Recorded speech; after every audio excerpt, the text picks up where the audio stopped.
After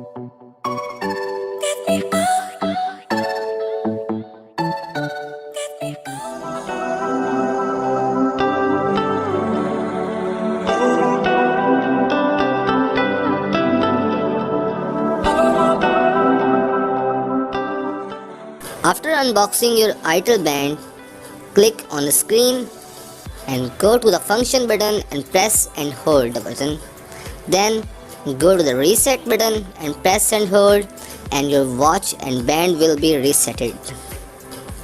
As you can see. Now go to the Play Store and find Joywear 2. Click open and search for your band. If it doesn't show, then go to Bluetooth, turn on the Bluetooth, and then again open Joywear 2, and here you will see, after some searching, your band will appear as like this, Itel Band 1.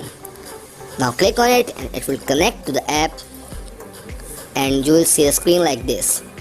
Now as you can see, the time has been updated. Please note, if the device does not connect to the Joywear 2, reset it and then search again. Here are the other options of the Itel Band 1 application, where you can select alarm, call reminders and SMS reminders by using this app and enabling some buttons. So, enjoy your band Itel 1, stay fit and healthy, live the life. Thank you for watching.